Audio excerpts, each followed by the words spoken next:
Téléspectateurs de Bloc 221 TV, bonjour et bienvenue. C'est l'heure de la revue de l'actualité. Pas le temps au Sénégal, l'épisode de poussière noté sur le territoire national va persister jusqu'à dimanche, renseigne l'Agence nationale de l'aviation civile et de la météorologie. Selon l'ANACIM, la qualité de l'air sera très mauvaise pour le reste de la semaine. Les médias sénégalais au banc des accusés à la Cour suprême, la police, la gendarmerie, les juges ainsi que les acteurs judiciaires sont également pointés du doigt. L'affaire de ce mercredi s'est articulée autour de la protection de la vie privée. La cause, selon le magistrat Barou Diop, Sénégal, l'actualité est dominée depuis quelques années par une tendance inquiétante. S'est développée et est devenue aujourd'hui bien ancrée dans les habitudes. La divulgation des contenus privés sur les réseaux sociaux qui finissent sur la place publique. Le juge aura fait remarquer que le respect de la vie privée est une obligation de la presse. Il recommande par ailleurs à l'État de respecter le droit à la vie privée des citoyens, un droit fondamental consacré à la fois par le droit international et par le droit interne, terminant pour dire que la protection de la vie privée doit être l'affaire de tous. Des routes continuent de faire des misères au Sénégal. Un accident d'une rare violence s'est cette fois-ci produit aux alentours de Kenieto, impliquant un véhicule et une moto de marque TVS qui avait à son bord les victimes âgées respectivement de 22 et de 18 ans. Selon les informations recueillies par nos confrères de Sénéweb, c'est en voulant éviter un véhicule que la collision a eu lieu entre le camion et la moto qui a été traînée sur plusieurs mètres. Les corps sans vie ont été acheminés à la morgue de l'hôpital régional Ahmad Dansokho de Kédougou. Le Conseil constitutionnel a acté samedi dernier l'invalidation de la candidature de Ousmane Sonko. Dans leur décision, les 7 sages se sont appuyés sur l'arrêt numéro 1 du 4 janvier 2024 transmis par la Cour suprême qui a rejeté le pourvoi d'Ousmane Sonko dirigé contre l'arrêt numéro 137 du 8 mai 2023 rendu par la première chambre correctionnelle de la Cour d'appel de Dakar dans la procédure de diffamation qui l'opposait à Mame Mbaye Niang s'agissant de l'absence dans le dossier de candidature de Sonko l'attestation de confirmation du versement de sa caution. Le Conseil a estimé que ce fait ne saurait lui être reproché. Analysant l'argumentaire du Conseil constitutionnel, son mandataire, M. Ciré Clédor Ly, a émis de nombreuses interrogations à lire dans blog221.com.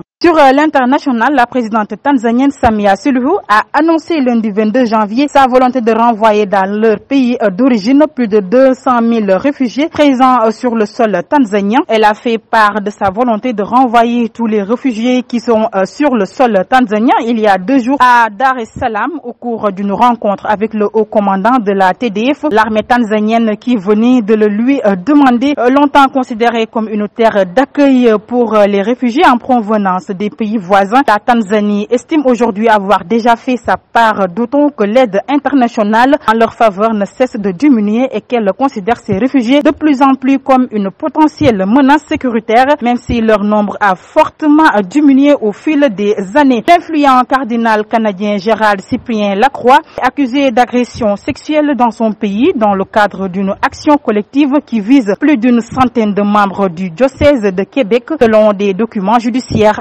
Âgé aujourd'hui de 66 ans, celui qui est archevêque de Québec depuis 2011 et cardinal depuis 2014 est accusé par une femme mineure au moment des faits pour des agressions remontant à 1987 et 1988. En sport, l'équipe nationale du Sénégal a démarré ce jeudi la préparation de son 8e de finale de la CAN 2023, une rencontre qui l'opposera à la Côte d'Ivoire lundi à 20h au stade Charles Konan Banni de Yamoussoukro. Les Lions ont effectué une séance de plus d'1 heure sans le milieu de terrain Pape Gueye, titulaire lors des 3 matchs du Sénégal. Pape Gueye a été touché au mollet contre la Guinée, avait informé Aliou Cissé en conférence de presse. Il avait été remplacé par Cheikhou Kouyaté, indiqué par l'équipe. Une information confirmée par RMC Sport. La Fédération ivoirienne de football souhaite faire venir Hervé Renard sur le banc des éléphants pour le reste de la CAN. L'idée est d'obtenir un prêt du coach sous contrat avec l'équipe de France féminine jusqu'à la fin de l'été 2024. Contacté, l'intéressé n'a pas souhaité répondre à la rumeur.